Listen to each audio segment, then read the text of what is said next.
everybody, welcome back to Kayla Reads. My name is Kayla and today I'm going to be talking about Clockwork Angel by Cassandra Clare.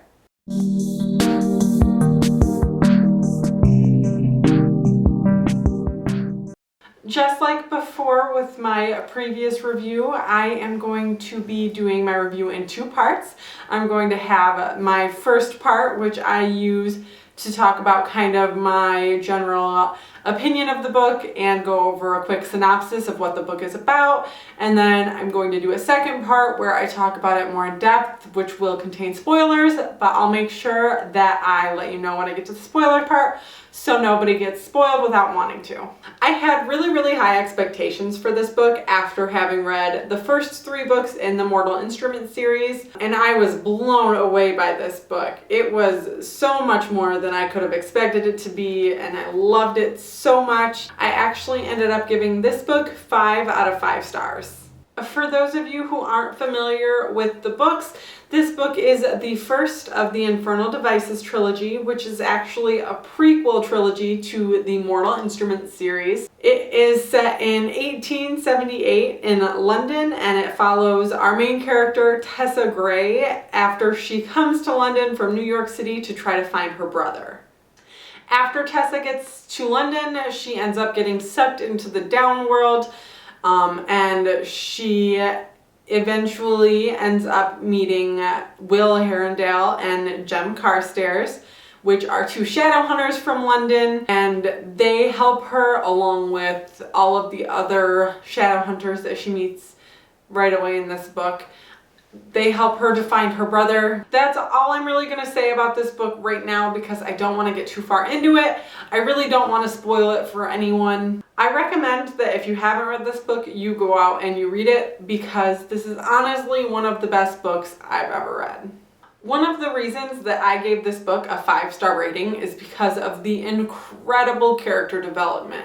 I found myself falling in love with the characters of this book, and I don't see a lot of books with such incredible characters as this book has. There are also a lot of twists and turns in this book that you do not see coming, and it keeps you on the edge of your seat through the entire book. Since the spoilers part of this review is going to be so long because I have so much to talk about this book, that's all I'm going to talk about as far as my general overview of the book. If you don't want to hear any spoilers, I highly suggest you leave now because I am going to start talking about more specific things that happened during the book. I'm serious. If you don't leave, you're gonna regret it. You want to read this book spoilers free. So turn off the video and go get the book. Okay, so on to the spoilers. Straight away after arriving in London, Tessa is picked up by these dark sisters who claim to be sent by Nate, her brother, to pick them up. They have his ring, which is supposed to try to convince her that they were sent by her brother. I had really shady feelings about the dark sisters and them claiming to be coming to get Tessa for Nate. It just seemed really sketchy to me. It seemed kind of hard to believe, and big surprise, you know, they were shady. They were shady characters. Saw that one coming. They hold her hostage. They, in a lot of senses, they kind of torture her. They force her to use this mysterious power that she has, but you don't really know what's going on with that. There's a lot of mystery that is shrouded all at the beginning of this book. There is the Magister, which they talk about. They say that they're preparing her for the Magister, that he's going to marry her, but you don't know who he is or what he wants with her. And that's another thing that really got me hooked into this book right away, that I was really interested to find out an answer to. Right away, Cassandra Clare kind of has you wondering whether or not Tessa's brother is alive.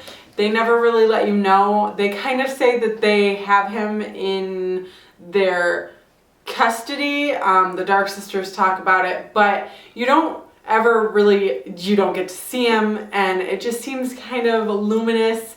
And I was finding myself wondering through a good chunk of the beginning of the book whether or not Nate was even alive. And I was really confused by everything that the Dark Sisters were doing.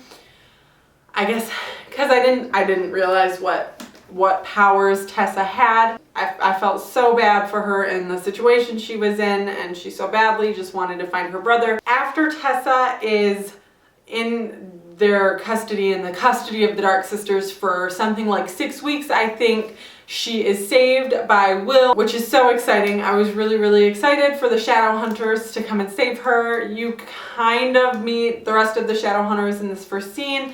In the fighting, you just vaguely hear about them. But after you get back to the Institute, after Tessa wakes up, you kind of get to know some of the Shadowhunters a little bit better. Like I said before, the character development in this book was out of this world, and I loved the Shadowhunters. There's Will, who is really heroic and great, and Jem, who's just the sweetest thing in the whole world. I loved Charlotte, and I loved Henry. I loved all the Shadowhunters almost immediately upon meeting them. After Tessa talks to all of the Shadowhunters about what's going on, about her brother, they agree to help her find her brother, which I think is just the greatest thing. Right away, Henry and Charlotte go to see his old employer, who was Mortman, and he just seemed so helpful, and he's just a mundane, he's just a regular everyday person. He's a businessman, and he gave Nate a job when he came across from New York, and he really seems like a very sincere character right away at first, because he does everything that he can to help Henry and Charlotte. He gives them information about De Quincey, who is the head of the vampires in London, and really he just seems like a really helpful character right away, which obviously he's not, but I really enjoyed his character right away at first also, actually. Another character who I really liked right away was Camille Belcourt.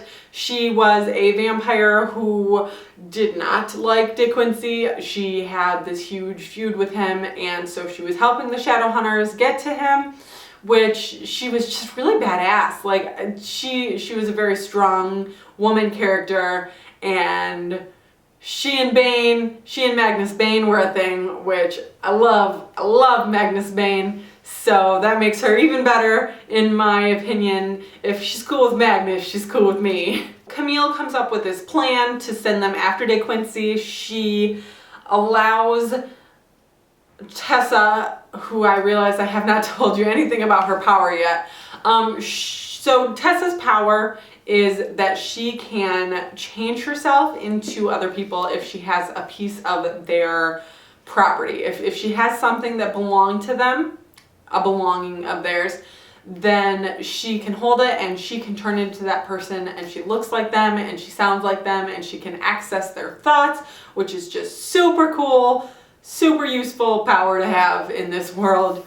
Camille lets Tessa use her identity to go to this party where De Quincey is going to be murdering a mundane, which is just like a regular human being, and Will ends up being able to go with her, which is just a huge turning point in the book. This party, it's the first time you see Magnus Bane, which was so exciting for me. But also at this party, you find out a little bit more about these mechanical creature type things that the Downworlders are trying to make, that they're going to bind with a demon energy in order to make them sentient, which is a really scary concept, and you learn a lot more about that at this party. You also get to see the way that they're going to kill this mundane. Tessa as Camille and Will go into this little almost theater type thing, and they are sitting there waiting for the show, and it turns out that the mundane that they're planning on killing is Nate, Tessa's brother, which results in this huge debacle. All the Shadowhunters end up coming in and they attack all of the vampires, but De Quincey gets away, unfortunately. But they save Nate, which is a huge deal, and that was a huge part of the story for me. A very big turning point.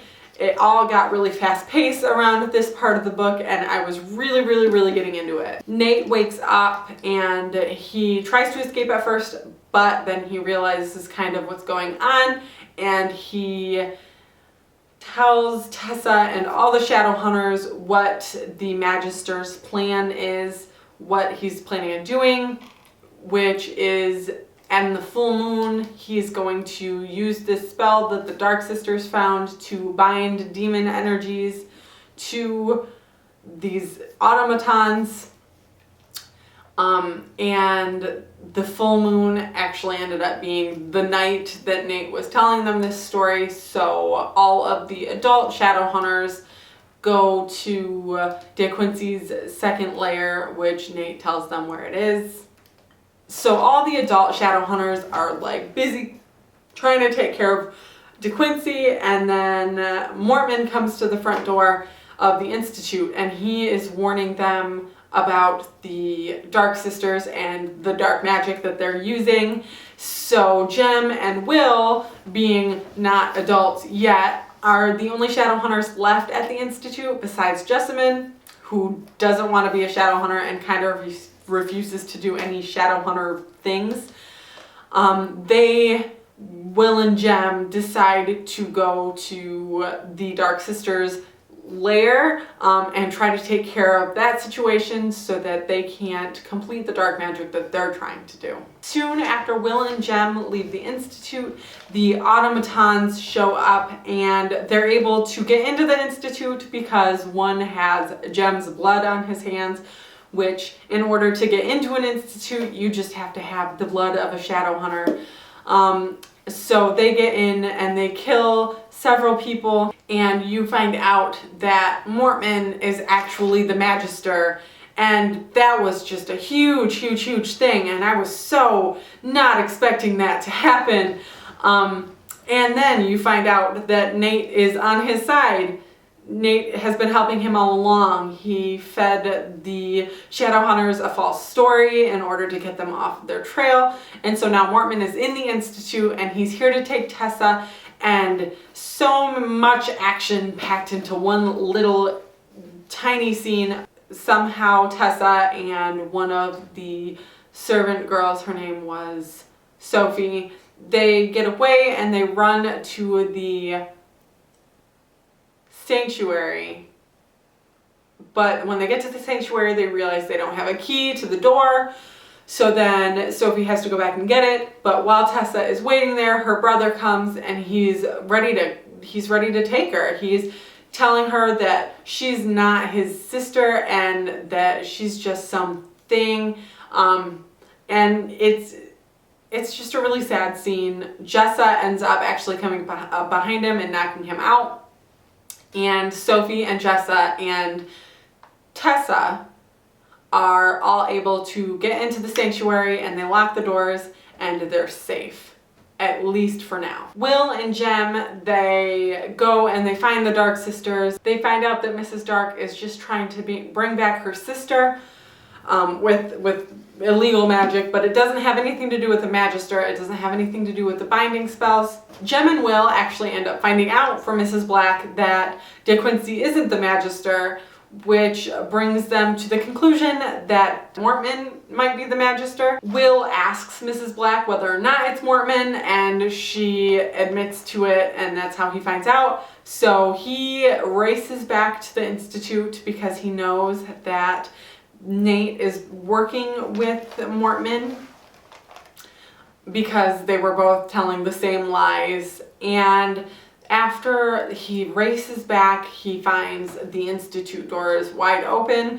So he goes in to try and figure out what's going on. Jem doesn't get back until quite a bit later. Jem comes up to the front of the Institute and he finds Nate and Sophie and Jess and a couple automatons leaving, and he ends up starting a fight with the automatons, and they're just about to kill him, and then the rest of the Shadowhunters show up, which I literally screamed when the other Shadowhunters showed up because I was so afraid for Jem. All this time when they're outside fighting, you find out that Tessa is inside talking to Mortman and trying to figure out what exactly is going on with her. Mortman says that he helped create her. He helped to make sure that it was possible for her to exist. And she wants answers as to what exactly it is she is. It seems like Mortman kind of insinuates that she might be a warlock, but she doesn't have everything that warlocks would normally have, which brings a lot of question into that. You don't end up finding out in this book what exactly it is that Tessa is, which is really frustrating to me, which is another reason that I'm so excited to read the next two books to hopefully find out an answer to that question. Mortman is threatening to kill Jessa and Sophie. He's gonna make the automatons kill them, and at this point Tessa doesn't know that they are outside and safe, so she grabs a dagger and she tells him not to make one more step, pretty much, and he says, "Do you think I'm afraid of you? I know that you can't hurt me." And then she turns the knife on herself and she says she's going to kill herself. And because Mortman has expressed so much interest in her and wanting her for her power, she knows that he's not going to let her do that, or he's not going to leave until either he has her or she's dead. So Tessa ends up turning around, stabbing herself through the chest, and Mortman is running after her, kneeling beside her, and then Will shows up. Will comes in through the doors, and he accuses Mortman of killing Tessa, and Mortman says it wasn't him, and then Mortman vanishes. He uses a magical ring, I think. I'm not really sure. But then Tessa finds she's alive. She's fine. And how she pulled this off was a super badass Tessa moment, and she changed herself in mid killing herself, or mid stabbing herself with a dagger. She changed herself into someone who she had previously changed herself into that was covered in blood because she died of a gunshot wound to the chest. And Mortman fell for her trick. He knew that, well, he didn't know. He thought that the blood was hers and that she was gone, so he left her alone. I realize that I've been talking about this book for a while, and I apologize for that. There's just so much about this book to talk about, and if any of you guys have more comments on this book or want to chat with me about this book, I would love to hear some of your guys' ideas or thoughts. Like I said, this book was just so much more than I could have expected, and I loved it so much, and it would be great to have somebody to just talk about it with. So leave a comment, or you can private message me on Twitter. We could chat about it because I would love to hear your guys' opinions. That is all that I have for you guys today. So thank you so much for watching my video. Make sure to subscribe to my channel if you enjoyed this video. I post new videos somewhat regularly. You can also find me on Twitter. I have all my links at the top of my YouTube page. Thank you guys so much, and I will see you next time.